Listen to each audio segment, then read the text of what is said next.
Hi, and welcome to the Breakout Room. This is Andy, your partner in health, happiness, and prosperity. Welcome to our podcast, The Breakout Room. We have a very special guest to introduce to you that's going to spend some time with us with regards to his area of expertise and what he has been doing for probably the best part of his life. His name is Steve Selengut. He's the income independence coach. And he says over the course of his 40 plus years, he's been managing client portfolios. He's developed a time tested and safe methodology for producing spendable income far in excess of the 4% generally needed by retirees. There is so much more, but it is not about me. The spotlight is in our guest and on the things that he's going to share with us from his area of expertise. So let us introduce our guest live in the breakout room, Steve Selengut. Good morning, Andy. Hey, good morning, Steve. It's good to have you. We love being in this place at this time where we can share so much valuable information and vital content with regards to bringing health, happiness, and today we're going to focus on prosperity live Okay. in the breakout room. So, Steve, introduce yourself to our audience. Tell us a bit about who you are and basically what your brand represents with regards to investment and retirement portfolios. Well, I'm Steve Selengut. I've been an investor for myself and others for almost 50 years. I Mhm. managed about 110 million of other people's money for roughly 40 years. Not always Right. that amount, but it grew to that amount. And I sold that business last May. And now I'm running a new business as a an income coach where I show people how to make more money with what they've already put away for their retirement or just in their general portfolios so that when they get to retirement, they have enough money to do what they want to do. Um, so that's what I'm all about. I've written a book on my current process, which is called Retirement Money Secrets, and and that's me. Okay, basically, yeah. Technology has a way of showing up sometimes I on the noticed. least unexpected moments. We're just going to ignore that for the time being. So tell us, Steve, when someone hears the term or the word investment in these times, what should they really be thinking about with regards to sound investments from your area of expertise? Well, investments themselves, an investment is something that involves a risk of loss. Savings in a bank, especially in the United States, are insured, so there's really no risk of loss if the bank goes under and stuff like that. But when you talk about investing, you're talking about securities issued by corporations, individuals, states, governments, other countries. All of those have some degree of risk to them. And one of the first steps any investor needs to take um, before he puts a penny down on the table is to understand what types of risks are associated with what types of securities. Yeah, okay, great. Thank you for responding. You may not be seeing me, but I'm sure that you're hearing my audio, so that's I important. am.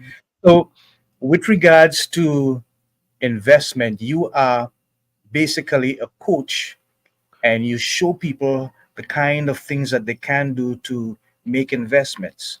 How do you put together the coaching aspect of it as well as your expertise with regards to the different platforms where they can actually invest their monies? Is there a combination of things that you do, or do you do it separately? Well, platforms generally are just places you can go to buy and sell your securities, and they provide you with statements of what you own and what your performance is and things like that. So, as long as you're satisfied with the information a platform is giving you, and today you should be able to do it without getting charged any money. Uh, that's pretty straightforward. But getting into the actual securities um, is a whole different thing. You really need to know about what a corporation is and what a share of stock really represents and things like that. And what's the difference between debt securities and equity securities? These are things that you can find in any number of textbooks. Um, but you really do need to know something before you give somebody your money and say, "Here, invest for me," because you won't know what he's doing unless you do. Um, that said, there are four basic pillars of risk minimization that I talk about in my coaching and in my writing, and they are quality, diversification, income generation, and profit taking. If you can master and understand each of those four basic entities, um, you'll be a lot more comfortable investing because you'll have reduced your risk substantially. Unfortunately, many people go right out and they get on a Facebook group, for example, and they hear people talking about some company or a symbol they see posted, and they go out and buy it. They have no clue uh, anything about the company really, but they just throw their money at it, and that's really um, they're thinking they're investing, but they're really speculating. They're treating the investment markets the same way they would treat a slot machine or a roulette wheel. They're just placing their money down and hoping that they get a winner. Um, if you're really an investor, you can make it so that everything is a winner in at least some respect, i.e., you buy things that produce income. They're producing income for you, and that's a win. Um, everything has some risk, but you can mollify it. You can reduce it by um, coming up with ways to determine quality, diversifying properly, Yeah, etc. yeah. I'm looking at the information and it says something that I think is ironic. Market value fuels the ego, income fuels the yacht. I want you to give us some commentary on that because I think it's an ironic statement based in terms of how people align their values with regards to money and the accumulation of wealth. Right. It's I guess it's someone else, not the same person. That's on the cover of my book. That statement.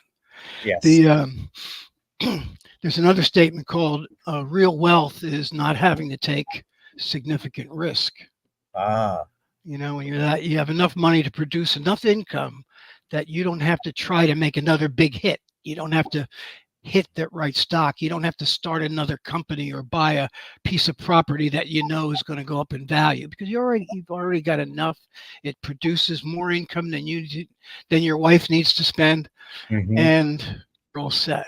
So that's the type of thing. But most people get so caught up in the market value of what they've got that they don't realize two things.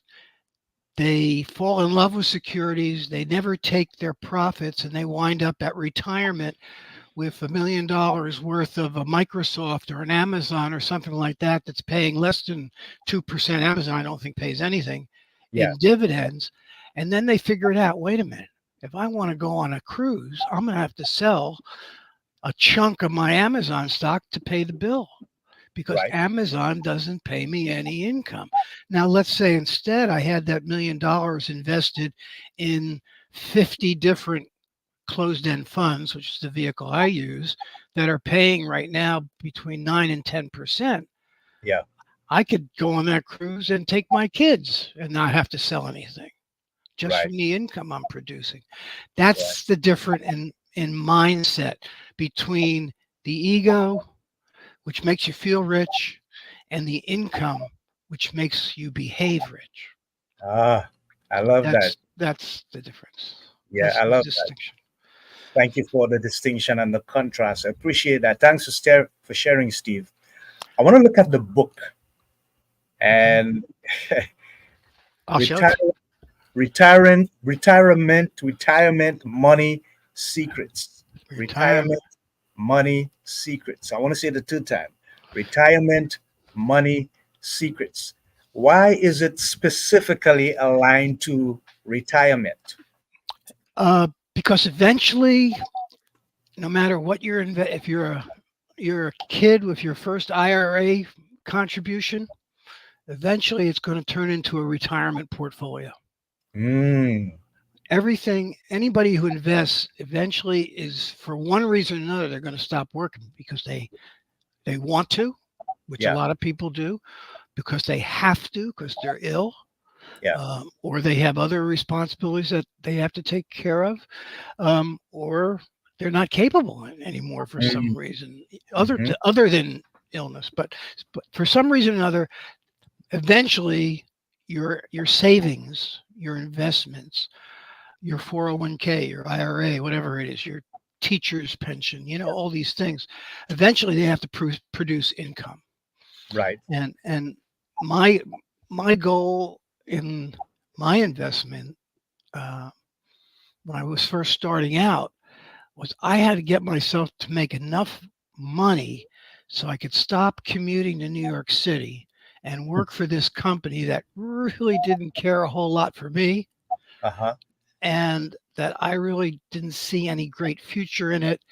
And, you know, so my objective was to make enough money from my portfolio that I was developing, and so that I get to the point where I can say goodbye. I'm not going to work Yeah, for you anymore. right. Now, Right. admittedly, I didn't come from an environment where that was as difficult as it would be for just any teenager or whatever to get to the point where they have that kind of cash flow. I chose Okay. my parents well, you might say, and I didn't have any of the college expenses that a lot of people have to put up with if they go to college. I didn't come out of college in debt. I was always be able to put away the money I made in my summer employment and things like that. So I was a very fortunate guy, and Okay. and um, and my father told me he was one of these guys whose um, his wealth did not get in his way of knowing that it was the income that was necessary, and he told me quite clearly. Um, and he was hoping that I would go into the real estate business with him, Uh-huh. which I Uh-huh. wasn't particularly interested in. He Right. said, the reason I do this the way I do is because if you own a lot of properties that produce rental income, and if the people that you sell these homes to, you built these homes for, you sold them to, if you give them the mortgage at a rate better than the bank, and they're paying you the mortgage back, you've got a streams of income. So you can do pretty much anything you want. It doesn't matter what happens to the market value of my real estate Mm, or of that guy's house. He's yeah. going to pay his mortgage. Right. He's going to pay his rent. So regardless what's going on around me, I know my cash flow is sustainable. Right. And that's what you should do with your money. Make sure A, it's generating income, and B, the income is sustainable. And I took it one step further. I say make sure that income is growing, and I Mm, want it to grow every quarter. all Every right. quarter, I want to see my portfolios generating more income than they did the previous quarter, and Mhm. that's what my objective is. It was what I did when I managed money for other people, and it's what I do now. Now it's a Wonderful. little different. I'm older. I don't Uh-huh. have to. I'm much older. Jesus, I, and I think I'm to the point where I can afford to spend a little bit more than I make, Mm-hmm. but that's not most people don't get to that position. Um, well, they probably get to that position sooner than my age now, but not immediately. Yeah. So, Yeah. so this Okay. is Okay. Great. Thank you for sharing, Steve. We have been told by many experts on the financial front that if you're going to borrow money, you should let the money work for you. In other words, do not borrow money on the pretense that now you have to go and work to pay back for the money that you have borrowed, taking into consideration the length of time that you have to pay back the loan, plus the interest rate that's going to rise on it. Hmm. If you're going to borrow money, put that money to work in such a way that it pays back for itself. And I remember hearing about an acquisition that Apple Inc. made where they invested just about $3 billion. When you look at their cash profit flow that they have, it's just over 55 billion, within that vicinity, 45 to 55 billion dollars. They did not touch that. They borrowed the 3 billion to make this new investment with the knowledge that this investment was now going to sustain itself. Is this one of the tools that you use with the people that you coach and show them that if they have to make an investment where the money is coming from a different institution, that should work for them and help pay back the cost of borrowing that income or that money? Well, first of all, I've never seen anybody with as much as $1 billion. On TV, yeah, but not person face to Yeah, face. I've had correct. some big customers, but and secondly, I've used the approach that you've said myself personally, where I've some companies will give you these balance transfer type opportunities and things Mhm, like that. When interest rates were mortgage rates were down below 3%, I mhm, refinanced to get my mortgage down there. But I uh-huh, also but I also was able to take a equity line, and let's say a small six-figure equity line at 3% when I mhm. knew I could invest it at 8 and 9 and 10%. Okay. That's without capital gains on the investments. So yeah, that's smart business when you are in a position that your regular income is secure enough to take care of all your other expenses. Okay. Mm, You don't want to go and take something, you don't want to go and borrow money to do something mhm. because you know the expression, it happens, Yeah, yeah. stuff Stuff happens. happens. Yeah, yeah. So let's say you had a situation where you thought that you couldn't make that much money on it. What if it doesn't pan out? Mm, What if yeah, something happens? What impact will it have on you and your family? right. And that's the risk that you have to make note of. Now, when I did what I just said, borrowed money a credit line based on the equity in my home Yeah, to invest in the market. I mean, I already had everything else was taken care of. okay. So this was extra. So that's what I'm saying to you. In answer to that question, no, you don't go out and borrow money and owe somebody money to do something that you think is going Mm, to make more, yeah. unless you are absolutely sure. Um, and there are no guarantees in the investment world. Hmm. How many companies? Uh, how many companies of great stature, particularly in the financial service industry? I mean, Merrill Lynch jumps out at me, and then there was another big brokerage firm that went out of business in the financial crisis. Yeah, yeah. I mean, Merrill Lynch was, if not the biggest, one of the biggest brokerage firms or financial institutions we had. Right. And of course, Bank America came over and kept them alive, Hmm. kept the name alive, but every shareholder got zero. Wow. You know, Yeah, so yeah. you don't go out and hope that this investment, this money you're borrowing, is going to be productive. Okay, you got to know that you've got Right. everything covered. That's I'm very conservative. I mean, there are lots of Yeah, people who do what you're saying, and of course, yeah. billionaires. I mean, look at Musk. That's the way he grew his empire. He Yes. did it all with borrowed money. Some of the Mm, big executives at these firms, the company pays all their expenses. They pay the house and everything else. I mean, I had an attorney whose company was doing all that. So you imagine the big guys do the same thing. So they give themselves a minimal salary, and the Right. company pays everything else. Yeah. So these we're not billionaires, you and I. You wouldn't be. Neither of us would be here today talking to one another. We'd be out on our yacht somewhere, right? Yes, Okay. exactly. I'd probably be down visit. I'll be down visiting you in the Caribbean You're during the welcome. winter. Okay. You're But no, welcome. we don't have that kind of money. So let's Right. talk about just us, plain Hmm. ordinary folks like us. We have a Yeah. lot of capabilities to do similar types of things Yeah. within reason, and it's a good strategy. It's a Yeah. good strategy. So long as if it happens that it goes bust, it's not going to ruin you and your family. Your kids not going to have to leave college and so on. You just Yeah. never want to take any kind of risk like that. That's my Right. advice to people who are listening. Yeah. Great. Thank you. That's wonderful advice. And there was a lot of value, a lot of commitment with regards to the procedure in there. We thank you for sharing, Steve. I want to bring a very practical and real situation to you.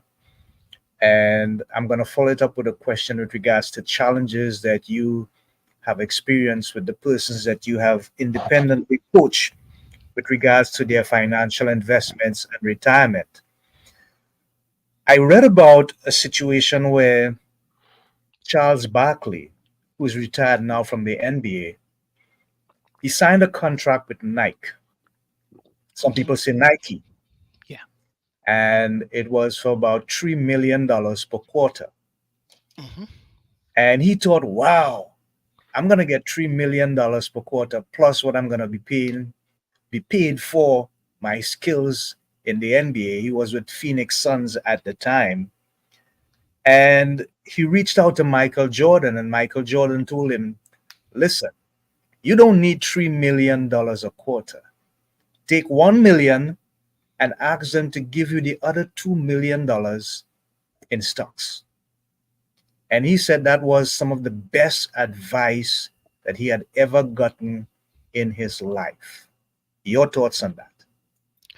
Again, what stocks? What am I going to give? What stocks is Nike going to give me? Just their stock? I don't Ah, see, because one of the key things of being an investor is diversification. right. You know, and the other thing is, are you familiar with the present value of money? I'm not. Okay, a dollar today is worth much more than a dollar 10 years from now, or 5 years from now, or even 30 days from now. It's worth Yeah, no. more.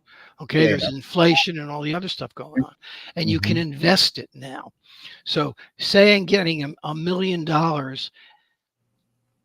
Charles Barkley was also already a very wealthy man when he was getting Yeah, that advice from Michael, who was right. also a very wealthy man, because That's he was right. getting bucks back on every sneaker that was sold. Correct. Okay, did you see that show on TV? There was a I did. documentary. There was a documentary on him, Yes, about him. It was I saw it. wonderful. It was the Yes. greatest show. Um, but anyway, again, what when you depending on where you are in your personal finances. I mean, I'm in good shape, but if Hmm. somebody offered me, and in fact, when they bought out my company, I had the option of taking a third of my payout in the company stock of the company that was Right. buying me out. And I said, Right. not a chance, man. I said, your company doesn't even pay a dividend. You know, Okay.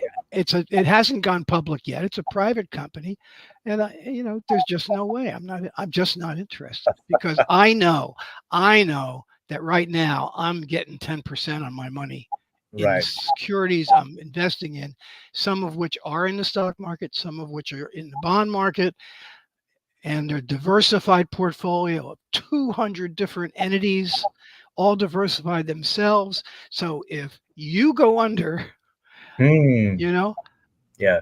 I lose everything. Yeah. If you go under and your company, when you go public, is included in one of my closed end funds, I'm not even going to feel a pinch. Yeah. So no, I Okay. don't I would not agree with Michael. Mm-hmm. Again, if I was worth 100, 200, 300 million dollars like he was at the time, Mm-hmm. I might certainly have said yes because it wouldn't have mattered. It wouldn't have affected my life at Okay. all. But for the average guy, and I think there are more average people listening than there are billionaires, Yeah. it's not a great plan. Okay. Great. Thank you for sharing. So, Steve, what are some of the challenges that the people who you coach face? What are is there a pattern of challenges that you see that they come to you to address, or is it variable in terms of the different challenges that they face with I, investment and retirement portfolios? there, I, yes, yes, yes, yes, and yes. Yeah. Uh, it's different. It is different. I mean, I used to have my own 140 clients, but Uh-huh. I knew what I had done with their portfolios. So there were no surprises when I looked inside, you Yeah. know. Yeah. But I'm focused on income production in Hmm. my portfolios. I take profits. I don't let them sit there. I don't let my ego go up. I let my income go up. Right. Right. So so when I started coaching last May and I Hmm. started looking at people's portfolios that I hadn't designed, I started to you know, notice so many people making so many of the what I would consider simple, basic mistakes. And a Mm. lot of them were in managed portfolios with advisors, you know, who are supposedly not only coaching them, but managing them as well. Yeah. You know, so yeah, lots of different mistakes. And I could, I've written down a few of those types of Uh, mistakes and I've commented on them in my Facebook groups often. okay. But we talked about it. It's that ego trip versus income. So many portfolios had um, $1 million more, hundreds of thousands of dollars in more in one or two securities. I've seen portfolios that had more than $1 million invested in just two securities. I mean, that I wouldn't be able to see the hair that's missing here. That's from pulling Wow. my hair out because Yeah. these people are taking so much undue risk. These are wealthy people that are, you know, if one of those companies becomes a Merrill Lynch Mm. in 2008, that's half their wealth is gone. Yeah. Yeah. Why would you take chances like that? And if you have a professional that you're dealing with, why would he let you take chances like that? Hmm. And I Yeah. have it. I have had several that have said to me, "Oh no, my advisor told me that that's a dangerous situation to be in." But Yeah. hey, this is my company. I worked for that company. I was a vice president in that company, and I love that company. I Mm. said, Charlie, you know, you got 3/4 of your portfolio in something that's paying 1%. How do you expect to get your portfolio up to pay more than 4%? Right. How are you going to do that? So anyway, that's a key mistake people make. They don't diversify properly. Mm. They fall in love. There's no love and there's no spelled KNOW. Uh-huh. You don't know what's going to happen tomorrow. Yeah. Yeah. You sure don't know what's going to happen 10 years from now when you Right. need to retire. So you got to prepare. And the only way you can prepare for airplanes flying into buildings, Hmm.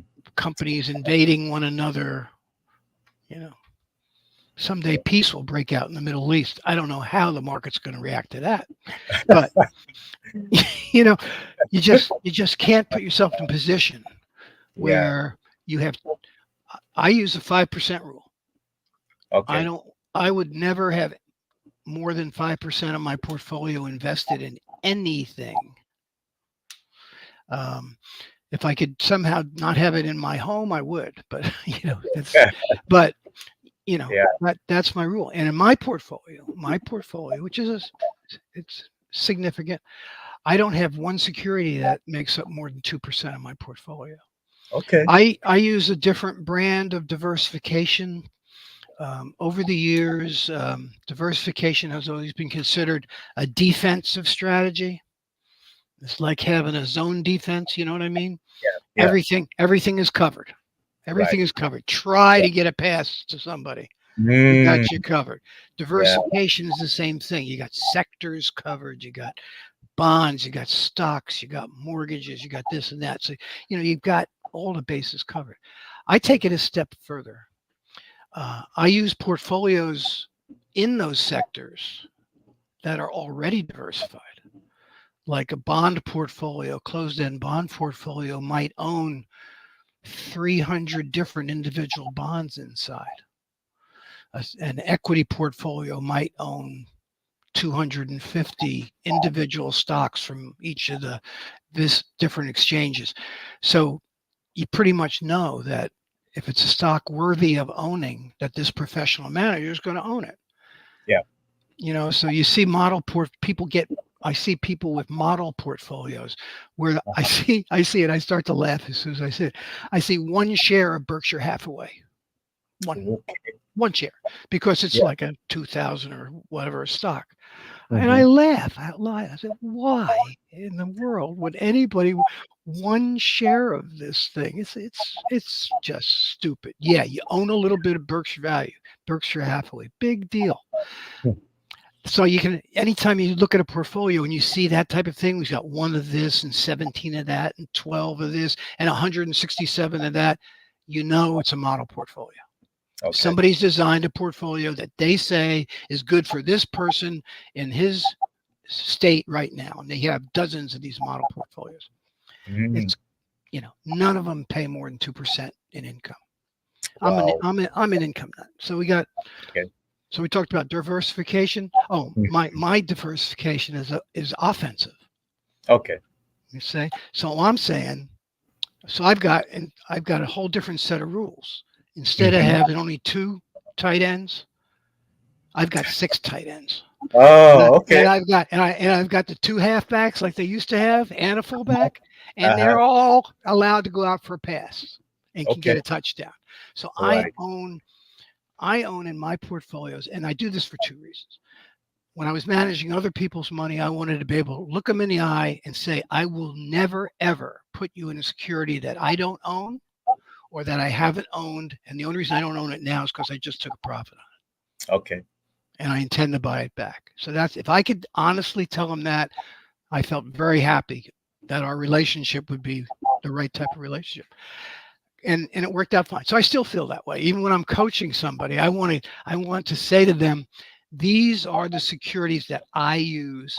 I've created this universe that you can have to look at in your research. You can use these to research. I've already researched them. You do your own research. So Okay. I have these 200 plus securities. So I think in my mind, if any sector gets hot, you know, I'm going Hmm. to own some of it. If any company goes crazy, it's going to be inside one of those funds that I own. So I feel like I got the whole economy, the whole world economy at my fingertips in my portfolio. Wow. That's offensive as opposed to defensive. So, Okay. and it takes a significant size portfolio and it takes time Yeah. Yeah. to develop it, Uh-huh. to develop it, which I do I do that for people. That's one of the coaching services I offer. And managing it every year, I got to go in and make sure that I still am okay Yeah. with these things that I own. And it's pretty easy because they all pay, since they all pay distributions Yeah. every month. I can look at a website and find out exactly what that was. One, if they keep paying the same thing year after year, month after month, month after month, that makes me very happy.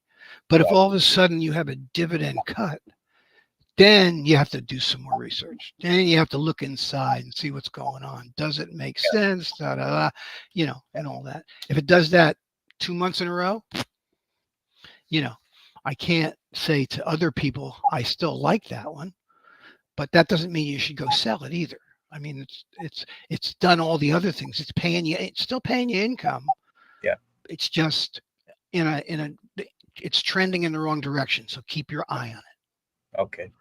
So so that's the thing. Diversification and income are two of the great risk minimizers that I talked about. I don't know where we are in your question anymore, though, because I tend to go on and talk, and you're looking at me, so I think you're not giving me any signs that you want me to shut up. So No, no, because you were in the flow there, Steve, and it's basically knowledge-based information and experience that you're sharing, and it's invaluable.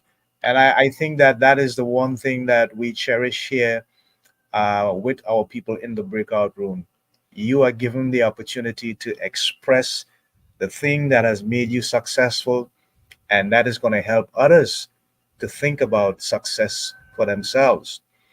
Remember, we named this episode "What are the five biggest mistakes investors make?" And some people just overlook that, take some things for granted. But when you are being so detailed like you have been, Steve, what you are giving people is the opportunity to examine from a knowledge based and experience perspective. And that makes a whole lot of difference because now it becomes much more valuable to them and it resonates with them because they need to know before they actually make the investments. So I'm going to borrow a question from your information, and it says, how is managing a portfolio like running a department store or a shopping center? okay, all right, that's one of my favorite topics. Ah, I love that. If you think of your portfolio, and the way I think of it is that every one of these securities I own is hmm, like in my first book.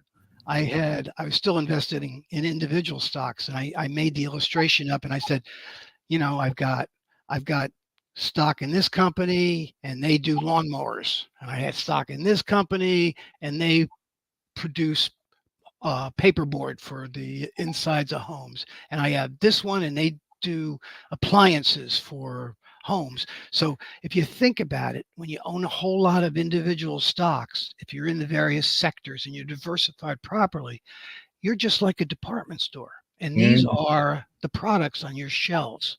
yeah, And the key element of this analogy is that a store is there to make profits. hmm, It's not interested in growing the value of its inventory. yeah, It's interested in making profits. So that and for every item on the shelf, they have a profit in mind. right, And they never raise that profit mm, target. They sometimes lower it when they have a sale, right, but it's still a profit. So they have this. And if somebody comes in and says, I want to buy that lawnmower, they don't say, no, no, no, I can't sell it. The price is going up tomorrow, like they would if it was a stock. Some people would. They'd sell it at the profit and they'd find something else to put on the shelf. So that's why your investment portfolio is like a department store. If it's diversified properly, you've got some of everything on your shelves. You've even got service industry products like financial houses and stuff like that. So you've got everything. You've got a markup.